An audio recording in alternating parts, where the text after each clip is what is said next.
Shri M Swaraj, ഉത്തരവിന്റെ വിശദമായ ഭാഗങ്ങൾ വന്നിട്ടില്ല. പക്ഷേ താങ്കളുടെ ഹർജി തള്ളി എന്നതാണ് ഹൈക്കോടതിയിൽ നിന്ന് ബിനിൽ റിപ്പോർട്ട് ചെയ്യുന്ന വാർത്ത. കെ ബാബു അതിൽ വലിയ സന്തോഷവും പ്രകടിപ്പിക്കുന്നുണ്ട്. എന്താണ് കോടതിയിൽ സംഭവിച്ചത്? താങ്കൾ മനസ്സിലാക്കുന്നത് എന്താണ്? അല്ല, വിധി പകർപ്പ് കിട്ടിയിട്ടില്ല. അതിന്റെ വിശദാംശങ്ങൾ എനിക്കും നിങ്ങളെ പോലെ തന്നെ അറിയില്ല. ഈ തെരഞ്ഞെടുപ്പ് പെറ്റീഷൻ തള്ളി എന്ന വാർത്ത മാത്രമാണ് ഞാനും കേട്ടിട്ടുള്ളത്. ഈ ഘട്ടത്തിൽ എനിക്ക് പ്രതികരിക്കാനുള്ളത്, കോടതിയിൽ ചോദ്യം ചെയ്തത് കഴിഞ്ഞ തെരഞ്ഞെടുപ്പിൽ തൃപ്പൂണിത്തുറയിൽ ജനാധിപത്യം അട്ടിമറിക്കപ്പെടുകയാണ് ചെയ്തത്. ജനപ്രാതിനിധ്യ നിയമത്തിന്റെ നഗ്നമായ ലംഘനം അവിടെ ഉണ്ടായി. അത് ഞങ്ങൾ ആ ഘട്ടത്തിൽ തന്നെ, ഈ കേസൊക്കെ വരുന്നത് തെരഞ്ഞെടുപ്പിന് ശേഷമാണ്, അതിനു മുൻപ് തന്നെ ഞങ്ങൾ തെരഞ്ഞെടുപ്പ് കമ്മീഷന് രേഖാമൂലം വ്യവസ്ഥാപിതമായ മാർഗത്തിൽ പരാതി കൊടുത്തിരുന്നു. ആ പരാതി സ്വീകരിച്ച തെരഞ്ഞെടുപ്പ് കമ്മീഷൻ ഞങ്ങളുടെ പരാതി അടിസ്ഥാനം ഉള്ളതാണ് എന്ന് കണ്ടെത്തി ഞങ്ങളുടെ പരാതിക്കിടയാക്കിയിട്ടുള്ള UDFന്റെ പ്രചരണം അത് നീക്കം ചെയ്തിരുന്നു. ചുവരെഴുത്തുകൾ, ബോർഡുകൾ ഒക്കെ നീക്കം ചെയ്തിരുന്നു. അതിനെല്ലാം രേഖയുള്ളതാണ്. അതിന്റെ തുടർച്ചയിലാണ് തെരഞ്ഞെടുപ്പിന് ശേഷം തെരഞ്ഞെടുപ്പിൽ വിധിയെ ചോദ്യം ചെയ്യാൻ പിന്നെ ഹൈക്കോടതിയിലാണ് പോകേണ്ടത്. ഹൈക്കോടതിയിൽ ഞങ്ങൾ പോയത്. അതൊരു പരാതികളുടെ തുടർച്ചയാണ്. പക്ഷേ ഹൈക്കോടതിയിൽ ഈ കാര്യത്തെ സംബന്ധിച്ചുള്ള തെളിവുകളുള്ളതാണ്. ആ തെളിവുകളെല്ലാം ബോധ്യപ്പെടുത്താൻ ഞങ്ങൾ ശ്രമിച്ചിരുന്നു. പക്ഷെ ഇപ്പോൾ വിധി മറിച്ചാണ് വന്നിരിക്കുന്നത്. വളരെ വിചിത്രമായിട്ടുള്ള ഒരു വിധിയാണിത്. ഇതിലൊരു കേസിൽ ജയിച്ചോ തോറ്റോ എന്നതൊന്നും പ്രശ്നമല്ല. അതിനപ്പുറത്ത് ഞാൻ കാണുന്നത്, ഇത് തെറ്റായ ഒരു സന്ദേശം സമൂഹത്തിന് പകർന്നു നൽകും. ഈ വിധി ജനാധിപത്യത്തെ ശക്തിപ്പെടുത്തുന്നതല്ല. നാളെ വിശ്വാസികളായ ആളുകൾക്കിടയിൽ അവർ ആരാധിക്കുന്ന ദൈവങ്ങളുടെ ചിത്രങ്ങൾ, ബിംബങ്ങൾ ഒക്കെ സ്ലിപ്പിൽ അച്ചടിച്ച് വീട് വീടാന്തരം കയറി കൊടുത്താലും അതൊന്നും കുഴപ്പമില്ല എന്ന തോന്നലാണ്, സന്ദേശമാണ് ഈ വിധി നൽകുന്നത്. അത് ജനാധിപത്യത്തെ ദുർബലപ്പെടുത്തുന്നതാണ്. ജനാധിപത്യത്തിന്റെ അന്തസത്ത ചോർത്തിക്കളയുന്നതാണ്. ആദ്യഘട്ടത്തിൽ കെ ബാബുവിനെതിരെ ഹൈക്കോടതി നിലപാടെടുത്തു. കെ ബാബുവിന്റെ വാദങ്ങൾക്കെതിരെ നിലപാടെടുത്തിരുന്നു. ഈ കേസ് നിലനിൽക്കുന്നതാണ് എന്ന് കോടതി അർദ്ധശങ്കയ്ക്കിടയില്ലാതെ തന്നെ വ്യക്തമാക്കുകയും ചെയ്തതാണ്. അപ്പോൾ താങ്കൾ പറഞ്ഞതുപോലെ ഈ സ്ലിപ്പിൽ അയ്യപ്പന്റെ ചിത്രം അച്ചടിക്കുന്നത്, വോട്ടർമാർക്ക് വിതരണം ചെയ്യുന്നു സ്വാധീനിക്കാൻ വേണ്ടി. താങ്കൾ നേരത്തെ പറഞ്ഞ പോലെ തെരഞ്ഞെടുപ്പ് കമ്മീഷൻ നേരത്തെ പരാതി കൊടുക്കുന്നു. അങ്ങനെ ഉണ്ടായിരുന്ന പോസ്റ്ററും ബാനറും മറ്റും അവിടെ നിന്ന് ഇളക്കി മാറ്റുന്നു. ഇതിൻ്റെയൊക്കെ തെളിവുകളില്ലേ? ആ തെളിവുകൾ കോടതിക്ക് മുന്നിൽ അവതരിപ്പിക്കപ്പെട്ടില്ലേ? ഇപ്പോൾ ഇത് കെട്ടിച്ചമച്ചൊരു കേസായതെന്നാണ് ഉമാ തോമസ് അല്പം മുമ്പ് പ്രതികരിച്ചത്. അവതരിപ്പിക്കപ്പെട്ടതാണ്. അല്ല, അതെല്ലാം എന്താ ഞാൻ കേട്ടില്ല, ഒന്നുകൂടി പറയാമോ? അല്പം മുമ്പ് ഉമാ തോമസ് MLA സംസാരിച്ചപ്പോൾ ഇതെല്ലാം കെട്ടിച്ചമച്ച കേസാണ്. കെ ബാബുവിന്റെയും സമാനമായ പ്രതികരണം തന്നെയായിരുന്നു. ഇപ്പോൾ താങ്കൾ പറയുന്നത് തിരഞ്ഞെടുപ്പിന്റെ പ്രചാരണ ഘട്ടത്തിൽ തന്നെ ബോർഡുകളും ബാനറുകളും മറ്റും ഇത്തരത്തിലുണ്ടായിരുന്നു.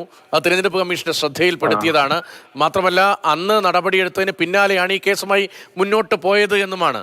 അങ്ങനെ തിരഞ്ഞെടുപ്പ് കമ്മീഷൻ നേരിട്ട് ഇടപെട്ട് നീക്കിയ ബോർഡുകളും ബാനറുകളൊക്കെ ഉണ്ടായിരുന്നുവെങ്കിൽ എന്തുകൊണ്ടാണ് ഇത് കോടതിയിൽ ബോധ്യപ്പെടാതെ പോകുന്നത്? എന്താണ് താങ്കൾക്ക് അതിൽ നിന്ന്, കോടതി നടപടിയിൽ നിന്ന് മനസ്സിലാക്കാൻ കഴിയുന്നത്? അതില് മറ്റേ ഈ തൃക്കാക്കര MLAക്ക് ഇതിനെ കുറിച്ചൊന്നും അറിയില്ല.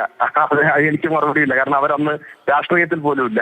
അതുപോലെ ഞാൻ പറഞ്ഞത്, വ്യവസ്ഥാപിതമായി അന്ന് ഞങ്ങൾ നൽകിയ പരാതികൾ സ്വീകരിക്കുകയും റെസീറ്റ് ഞങ്ങൾക്ക് ലഭിക്കുകയും, അതുമാത്രമല്ല അതിന്മേൽ നടപടിയെടുത്തു. ചുവരെഴുത്ത് മായ്പിച്ചു, കമ്മീഷൻ മായ്ച്ചു, ബോർഡുകൾ മാറ്റി, നീക്കം ചെയ്തു. ശബരിമല അയ്യപ്പന്റെ പേരിലുള്ള ബോർഡ് ചുവരെടുത്തു. ഇതെല്ലാം ചെയ്തതാണ്. വ്യക്തതയ്ക്ക് വേണ്ടി ഇപ്പോൾ 2 വർഷത്തിലധികമായല്ലോ. ഈ ചുവരെഴുത്തിന്റെ ഉള്ളടക്കം എന്തായിരുന്നു? അതും ശബരിമല അയ്യപ്പന്റെ പേരിലായിരുന്നു. നീക്കം ചെയ്ത അതെ, അയ്യപ്പന്റെ പേര് പരാമർശിക്കുന്നതാണ് അതിന്റെ ഉള്ളടക്കം.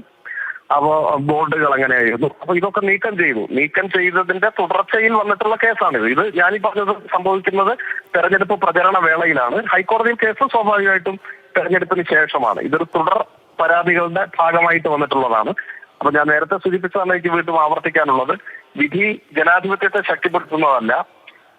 വിശ്വാസികൾക്കിടയിൽ അവർ ആരാധിക്കുന്ന ദൈവങ്ങളുടെ ചിത്രം ഉപയോഗിച്ച് പോലും പ്രചരണം നടത്തിയാൽ തെറ്റില്ല എന്ന വളരെ തെറ്റായ ഒരു സന്ദേശം സമൂഹത്തിന് ഇതുപോലെ. ശരി, മറ്റൊരു വിവരം കൂടി സ്വരാജ്, ഒരു കാര്യം കൂടി ഇടപെട്ട് പറയട്ടെ. ഒരു കാര്യം കൂടി, ഇപ്പോൾ ഈ കോടതിയുടെ വിശദാംശങ്ങൾ അല്പം കൂടി പുറത്തു വരുമ്പോൾ ഇത് താൻ ചെയ്തതല്ല, അല്ലെങ്കിൽ UDFന് വേണ്ടി ചെയ്തതല്ല, സ്ഥാനാർത്ഥി എന്ന നിലയിൽ ചെയ്തതല്ല എന്നതായിരുന്നു കെ ബാബുവിന്റെ അവിടുത്തെ വാദം എന്ന വിവരം കൂടി പുറത്തു വരുന്നുണ്ട്.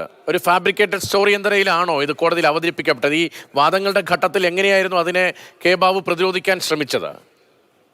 അല്ല, കോടതിയിലെ നടപടികളെ കുറിച്ച് ഞാൻ വിശദീകരിക്കുന്നതൊന്നും ഉചിതമല്ല. സ്വാഭാവികമായിട്ട് അതൊക്കെ അവരുടേതായ കേസിൽ ഒഴിവാകുന്നതിന് വേണ്ടിയുള്ള വാദങ്ങൾ അവതരിപ്പിക്കും. പക്ഷെ ഞങ്ങളുടെ കേസ് എന്ന് പറഞ്ഞാൽ തെരഞ്ഞെടുപ്പ് കഴിഞ്ഞപ്പോൾ, തോറ്റു കഴിഞ്ഞപ്പോ ഉണ്ടാക്കിയ ഒരു കേസല്ല. അതാണ് ഞാൻ പറഞ്ഞത്, ഇലക്ഷൻ കമ്മീഷൻ കൊടുത്ത പരാതി. അത് മാത്രവുമല്ല, ഇപ്പൊ കോടതി പരിശോധിച്ച കാര്യമാണെങ്കിലും തെരഞ്ഞെടുപ്പിന്റെ തലേ ദിവസമൊക്കെ ആണല്ലോ സ്ലിപ്പ് വിതരണം ചെയ്യുക. ആ സമയത്ത് തന്നെ അത് പോലീസിന് മുൻപാകെ ഞങ്ങൾ പരാതിയായി കൊടുത്തിരുന്നു. അതെല്ലാം രേഖകളുള്ളതാണ്. ആ രേഖയെല്ലാം കോടതി മുൻപാകെ ഹാജരാക്കപ്പെട്ടിട്ടുള്ളതാണ്. പക്ഷെ വിധി ഇപ്പോൾ ഇങ്ങനെയാണ് വന്നിരിക്കുന്നത്. വിധി വളരെ വിചിത്രമാണ്. ഞാനിപ്പോ നേരത്തെ പറയാൻ ശ്രമിച്ച കാര്യം, ഈ വിധി ചോദ്യം ചെയ്യപ്പെടേണ്ടത് ജനാധിപത്യത്തിന്റെ നിലനിൽപ്പിന് അനിവാര്യമാണ്. അതുകൊണ്ട് പാർട്ടിയുമായും വക്കീലുമായും എല്ലാം ആലോചിച്ച് ഇതിന്റെ തുടർ നിയമ നടപടികൾ സ്വീകരിക്കും. അതാണ് ഈ ഘട്ടത്തിൽ പറയാനുള്ളത്. അതായത് അപ്പീൽ സാധ്യത ആലോചിക്കുകയാണ് അല്ലേ?